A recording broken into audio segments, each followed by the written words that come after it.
A Bíblia Sagrada. Êxodo capítulo 9. A peste nos animais. Depois o Senhor disse a Moisés: Vá ao Faraó e diga-lhe que assim diz o Senhor, o Deus dos Hebreus: Deixe o meu povo ir para que me preste culto.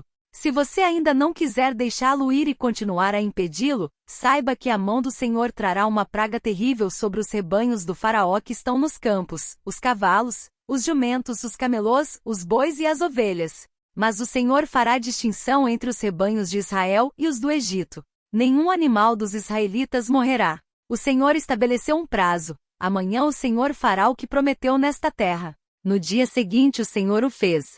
Todos os rebanhos dos egípcios morreram, mas nenhum rebanho dos israelitas morreu.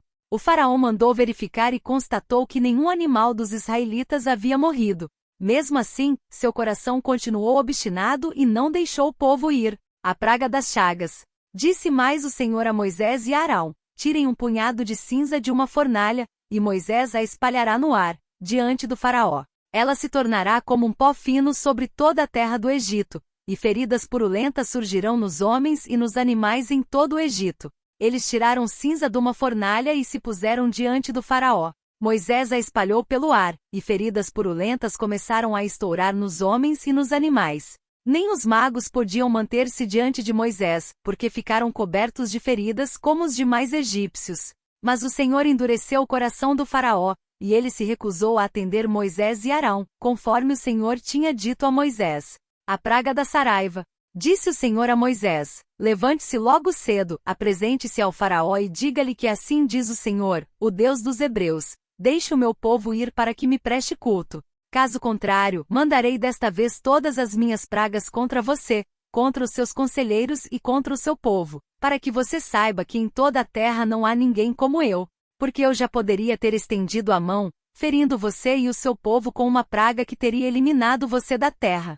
Mas eu mantive em pé exatamente com este propósito: mostrar a você o meu poder e fazer que o meu nome seja proclamado em toda a terra. Contudo você ainda insiste em colocar-se contra o meu povo e não o deixa ir. Amanhã a esta hora, enviarei a pior tempestade de granizo que já caiu sobre o Egito, desde o dia da sua fundação até hoje. Agora, mande recolher os seus rebanhos e tudo o que você tem nos campos. Todos os homens e animais que estiverem nos campos que não tiverem sido abrigados, serão atingidos pelo granizo e morrerão. Os conselheiros do faraó que temiam a palavra do Senhor apressaram-se em recolher aos abrigos os seus rebanhos e os seus escravos. Mas os que não se importaram com a palavra do Senhor deixaram os seus escravos e os seus rebanhos no campo. Então o Senhor disse a Moisés: Estenda a mão para o céu, e cairá granizo sobre toda a terra do Egito, sobre homens, sobre animais e sobre toda a vegetação do Egito.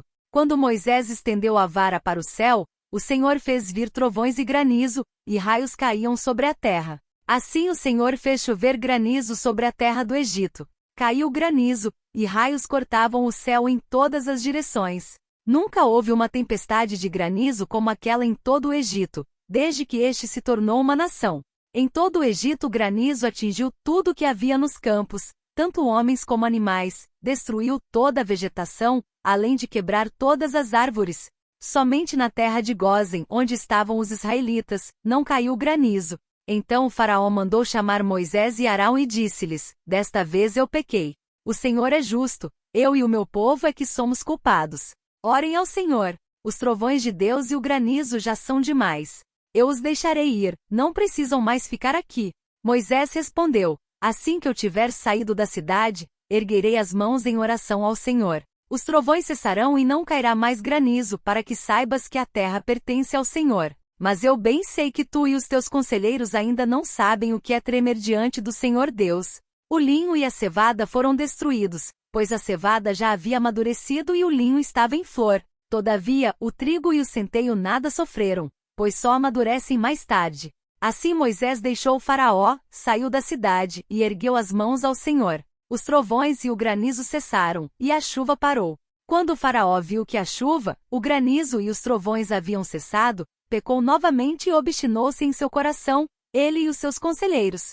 O coração do faraó continuou endurecido, e ele não deixou que os israelitas saíssem, como o Senhor tinha dito por meio de Moisés.